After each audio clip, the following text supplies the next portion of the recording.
beautiful. All right, this is take two. Video recording because the first one didn't record sound. So, hi, I'm Andrew Stevens. I'm a butcher by trade and a production manager at Dick Stone Meat Processing. I'm currently doing Unit TAE 40122 Cert 4 in Training and Assessment. I am currently working on Unit TAEP D 401, work effectively in the vet sector.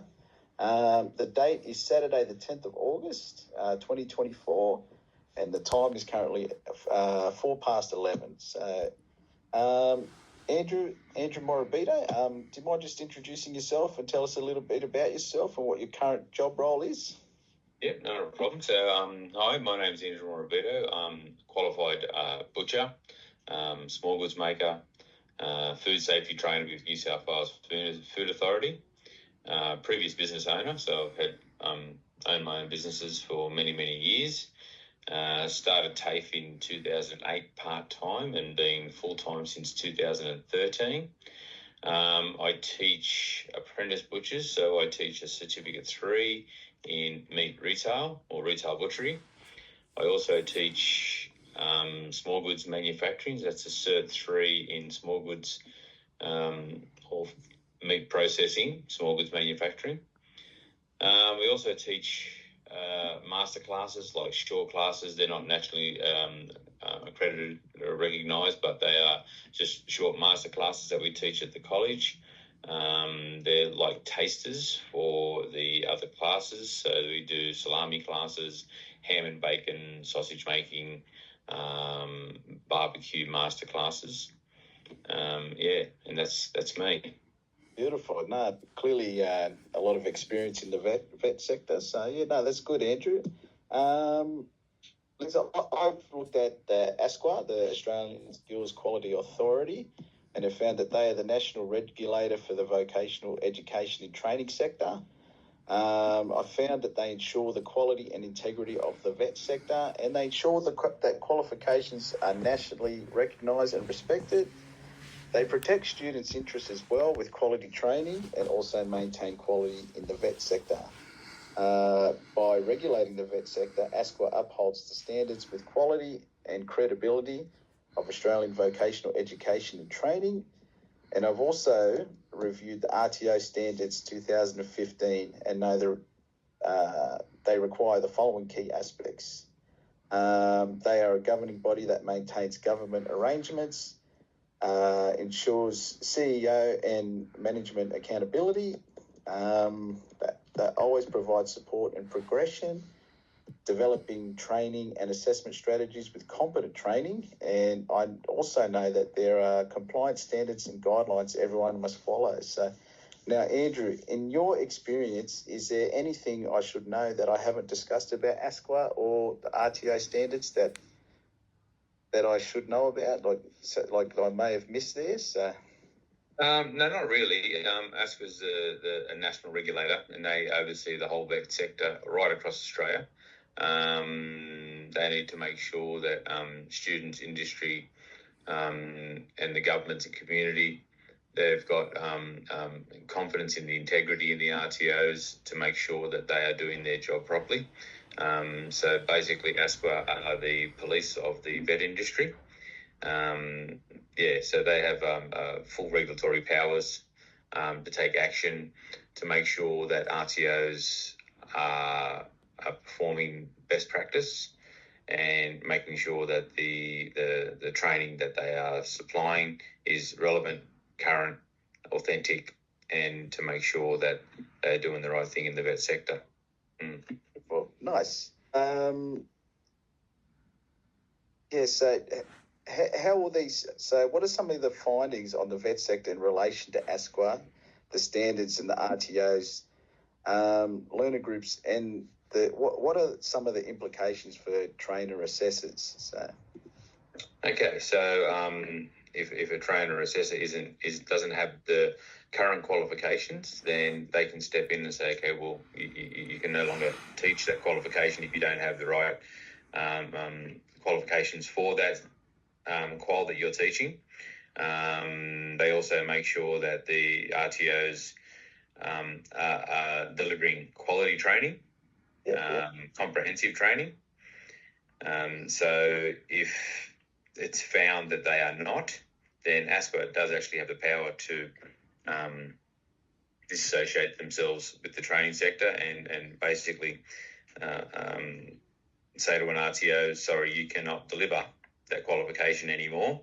And it's happened. So I've seen it happen with a Victorian RTO that was delivering Certificate 3 in small goods manufacturing here in New South Wales. And it was found that this particular RTO wasn't doing what they said they were going to do. They weren't delivering the training. They were basically ticking and flicking. And they were completely wiped out and said, that's it, you can no longer deliver training in New South Wales. So I've seen the full power and they don't muck it around. That's right. So, all right. Sorry, I'm just a bit lost here. I don't know. There we go.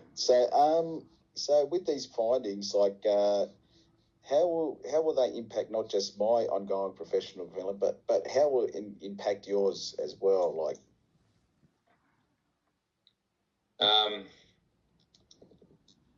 when you say about the findings, you mean yes, just going forward in like our professional development, like in our career journeys, I guess. Yeah. Okay, so in what we do right now, like I'm thinking about currently doing some professional development in food science. Which would sort of go down that line. For you, I suppose you'd be looking at doing some different things in different qualifications. So for your qualification, it'll be possibly doing some stuff in small goods. Yeah. Is that what you mean by professional development? Yeah. So, that's correct. Yes. Beautiful. That's all right. Yeah, all good. We'll move forward. We'll move along because we'll come back to that towards the end. I think we'll get into that a bit more. But competency and currency. So what I found, I can demonstrate my competency in my industry, which is butchery and meat processing, and I can do this by continuing to perform tasks to a high standard in the workplace. I can strive to focus on outcomes and results from quality performance and continue to show possession of required skills, knowledge and attitudes to undertake a particular role or task. And in regards to currency, in the meat industry, I can do this by constantly learning new things that come along in regards to new ways of cutting meat, new machinery that comes along, and allowing myself to be open-minded to new technology that I will need to learn to stay up to date in my skills. I will maintain my currency in vet by doing the following: networking with industry people, such as yourself, Andrew.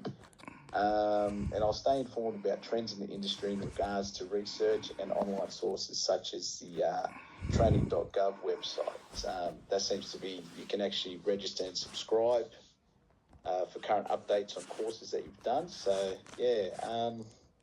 is there anything else I should look at to maintain my currency or to assist in demonstrating competency, Andrew, or anything you could see in that? Yeah, there's probably a few different ways you can probably do that. Staying current in industry you're already doing that in working in the retail industry. Keeping up with current trends is very important. So publications and making sure that you understand what's happening. Networking in this industry is huge. It's very overlooked. MLA, Australian Pork, AMIC, they do a number of different types of competitions throughout the years. They do a lot of meet and greet, which they do as well. APL, so Australian Pork, they do a lot of that as well. I currently am judging for the Royal Agricultural Society, so I'm doing that next week. Nice. And so judging in competitions, getting involved in World Skills is probably another way you can keep in contact with that sort of stuff. So being able to have your finger on the pulse with what industry is doing at the moment is very, very important. Yeah. Yeah. Beautiful. Got a visitor there, mate. Yeah. Can't stay out, so please. I'm just in a meeting, but can you just leave for 1 second? Sorry. Okay, so I've been looking at some of the training packages. A unit I may deliver or consider delivering or teaching or learning, is AMP 60122, which is Advanced Diploma of Meat Processing. Like, I understand this is more the production side of things, because that would cater to more what I'm doing now, because I do work in a more of a factory environment rather than a retail environment.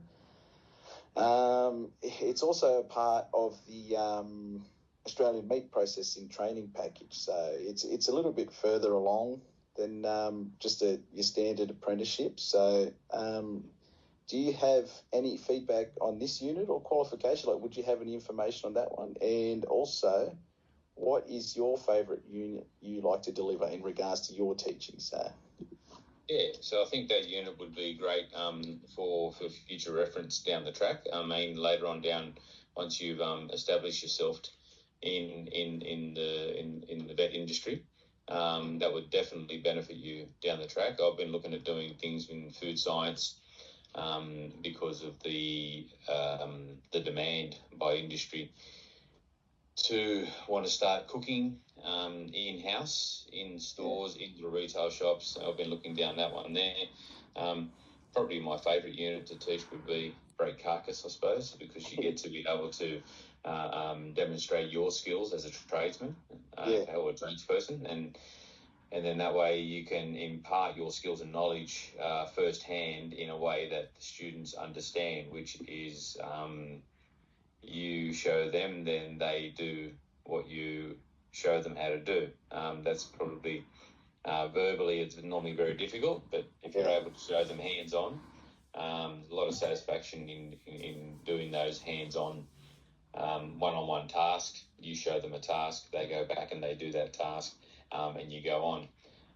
That would be in the practical sense of it. In the theoretical side would be imparting your knowledge on students with current trends, and also your knowledge about the product that you're selling, which would be meet customer needs, customer service, those types of units where you get to show students exactly what your knowledge is of the product that they are selling. So at the end of the day, they're selling a commodity, and they need to know that commodity inside out, back to front, history, makeup, genetics, environmental, the whole lot.